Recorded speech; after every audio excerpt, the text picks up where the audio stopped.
حضرت الشیخ الحافظ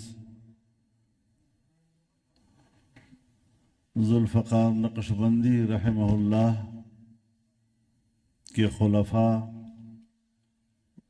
متوسلین، متعلقین اور اس معہد الفقیر کے ساتھ وابستہ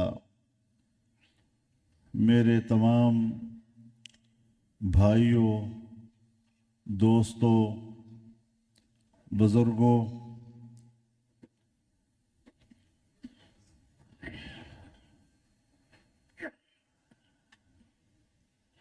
حضرت رحمہ اللہ کے وصال کے بعد ماحول اداس لگ رہا ہے اور جس بزرگ کے ساتھ انسان کی پوری زندگی گزرتی ہے اس سے ایک ایسا انس پیدا ہو جاتا ہے کہ جب وہ انس فراق میں تبدیل ہوتا ہے تو اس فراق کا بہت زیادہ احساس ہوتا ہے۔ تو یہ ایک فطری چیز ہے، طبیعی چیز ہے، اور ہر انسان اس حوالے سے بے بس ہے اور بے اختیار۔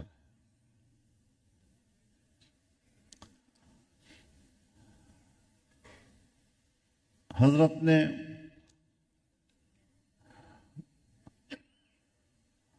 اپنی پوری مبارک زندگی میں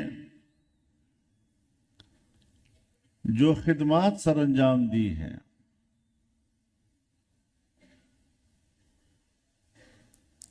ایمان اور حسن عمل کی جو روشنی پھیلائی ہے،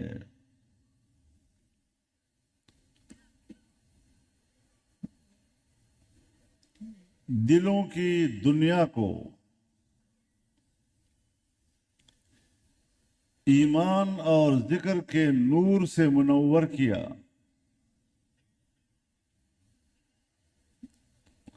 اور یہ روشنی پوری دنیا میں پھیلائی،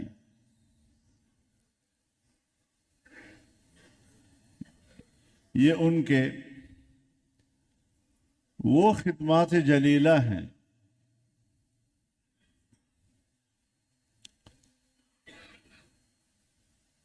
کہ ہمیں اللہ پر ایمان ہے اور ہمارا حسن ظن یہ کہتا ہے کہ اللہ کے حضور ان کے یہ تمام خدمات جلیلہ قبول ہیں اور میزان حسنات کے ثقل کا باعث ہیں، اور انشاءاللہ آخرت میں عیشت راضیہ کا ذریعہ ہے۔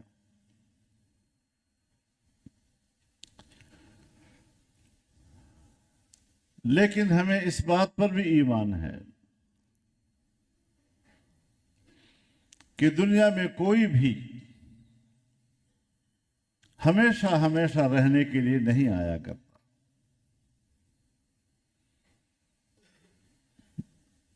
بڑے سے بڑے لوگ، یہاں تک کہ انبیاء کرام جو اللہ کے سب سے زیادہ مقرب بندے ہیں علی نبینا وعلیہم السلام، وہ بھی دنیا میں آتے ہیں اور کچھ عرصے کے بعد وصال کر جاتے ہیں۔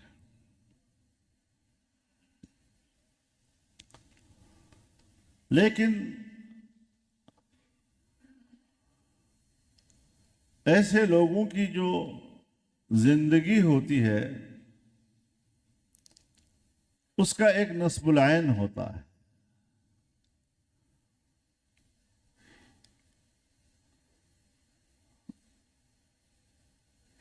اور ان کی مقدس زندگی اس نصب العین کے لیے وقف ہوتی ہے۔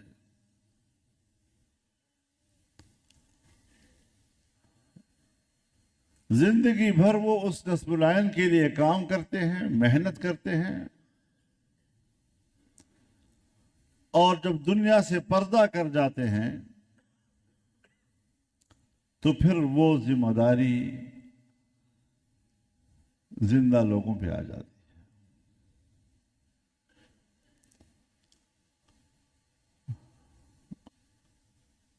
حضرت نے اپنی زندگی ہی میں اپنا کام اپنے متعلقین کے حوالے کیا ہے، اور اب انہوں نے ہی اس کام کو چلانا ہے۔ جناب رسول اللہ صلی اللہ علیہ وسلم کی وصال کے بعد صحابہ کرام میں یہی سوال پیدا ہوا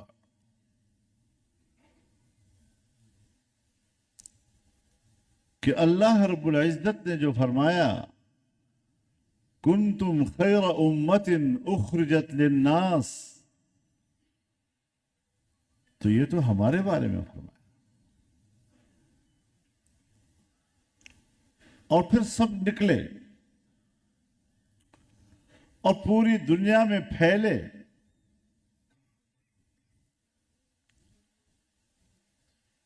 چاہے دعوت کے ذریعے سے،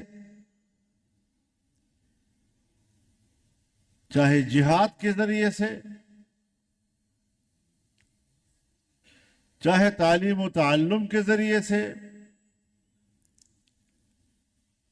انہوں نے پوری دنیا میں انسانیت کو اس روشنی کی طرف بلایا۔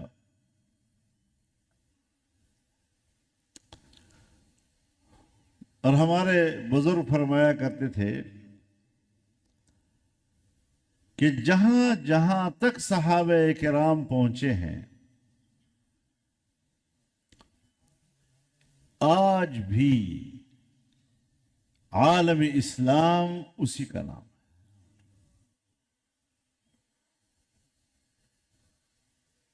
بعد کی امت نے اضافہ نہیں کیا،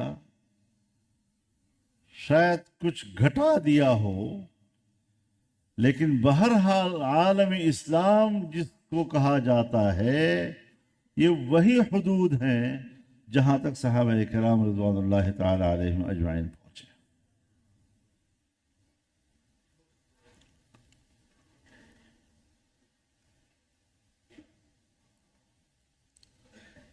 اب یہی چیز ہمارے لیے ایک درد ہے کہ ہمیں اپنے استاد نے، اپنے بزرگ نے، اپنے شیخ نے جو تعلیم دی ہے، ہم بھی ان کے بعد اب اس کام کو آگے پھیلائیں، دنیا میں اس نور کو پھیلائیں کہ آخرت میں یہی کام آنے والی چیزیں۔ دنیاوی رشتے یا تو آپ کو گھر سے خالی ہاتھ بھیجتے ہیں، اور اگر کوئی رشتہ دار، متعلقین وہ جنازے پہ آ جاتے ہیں تو قبر میں حوالے کرنے کے بعد واپس آ جاتے ہیں، آگے جانے کے لیے کوئی تیار نہیں ہوتا، بیٹا بھی تیار نہیں ہوتا، بھائی بھی تیار نہیں ہوتا۔ لیکن یہی اعمال صالحہ ہیں کہ وہ وہاں بھی آپ کا ساتھ دیتے ہیں، یہی قرآن وہاں آپ کا ساتھ دیتا ہے، جناب رسول اللہ صلی اللہ علیہ وسلم کی تعلیمات وہاں آپ کا ساتھ دیتی ہیں، اور پورے صراط تک آپ کا ساتھ دیتی ہیں، میزان تک آپ کا ساتھ دیتی ہیں۔ تو پھر وہ چیز کیوں نہ اپنائی جائے، کیوں اس چیز کو سینے سے نہ لگایا جائے، کیوں وہ زندگی نہ بنائی جائے کہ جس زندگی پر موت نہیں آتا، وہ زندگی قبر میں بھی ہے، اور وہ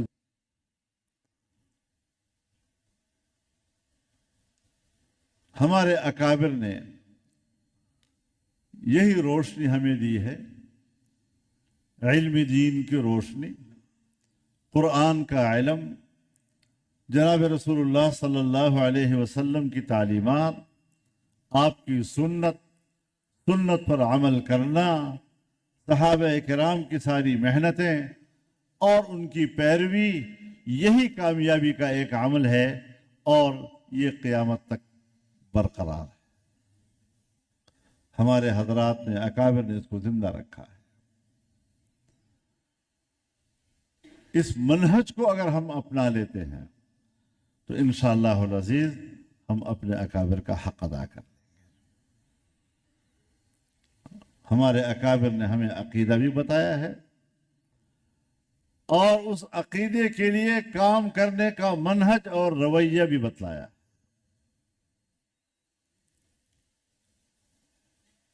تو ایک علم ہے اور ایک حکمت ہے۔ قرآن کریم الکتاب والحکمہ دو لفظ استعمال کرتا ہے۔ یہی الکتاب والحکمہ جب رسول اللہ صلی اللہ علیہ وسلم کے عنوان میں آ کر اترتا ہے تو الکتاب والسنہ بن جاتا ہے، یعنی حکمت جناب رسول اللہ صلی اللہ علیہ وسلم کی سنت کا اتباع۔ تو ان بزرگوں نے جو محنتیں کی ہیں، ایک امانت ہم کے حوالے کی ہے، اور اللہ تعالیٰ نے بھی اس دین کو امانت سے تعبیر کیا ہے۔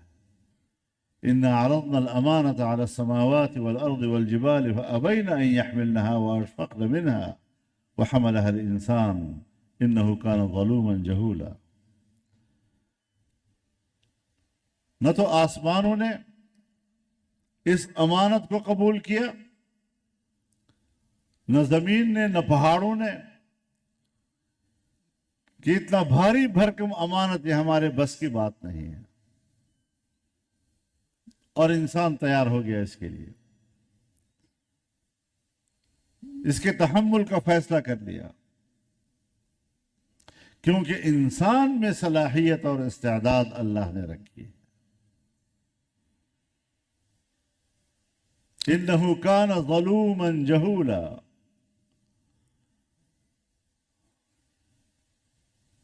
ظلوم اسے کہتے ہیں کہ جس میں عدل کی استطاعت ہو۔ جہاں عدل کا استطاعت نہیں ہے وہ ظلم بھی نہیں کہلاتا۔ آسمانوں میں عدل کی استطاعت نہیں، کسی نے کہا ہے جاہل آسمان۔ پہاڑوں میں نہیں ہے، کسی نے کہا ہے جاہل پہاڑ۔ لیکن انسان کو کہا جاتا ہے تو بڑا جاہل ہے، یعنی تیرے اندر علم حاصل کرنے کا استعداد موجود ہے۔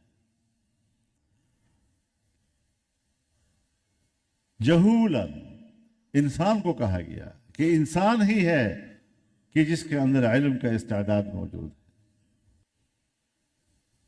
تو ظاہر ہے کہ جب علم نہیں ہوگا اور عدل نہیں ہوگا تو برتن خالی ہوگا۔ تو خالی برتن کو برتن کے نام سے پکارا جاتا ہے۔ پیالہ خالی ہے، یہ پیالہ لیجئے، گلاس خالی ہے، گلاس لیجئے، پلیٹ خالی ہے، پلیٹ لیجئے، دیگ خالی ہے، دیگ لیجئے۔ لیکن جب وہ جس چیز سے بھر جائے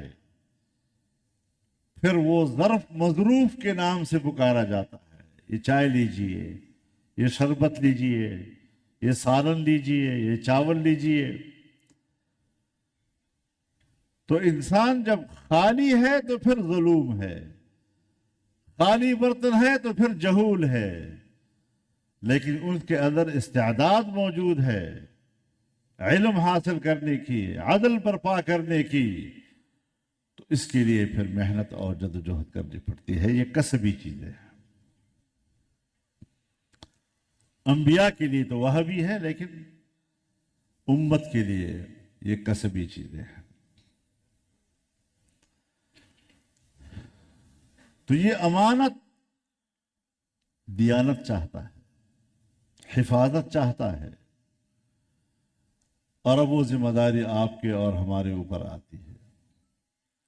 اللہ تعالی ہمیں ان ذمہ داریوں سے عہدہ برا ہونے کی توفیق عطا فرمائے، اور اس کے لیے اللہ ہمیں اخلاص اور للہیت نصیب فرمائے۔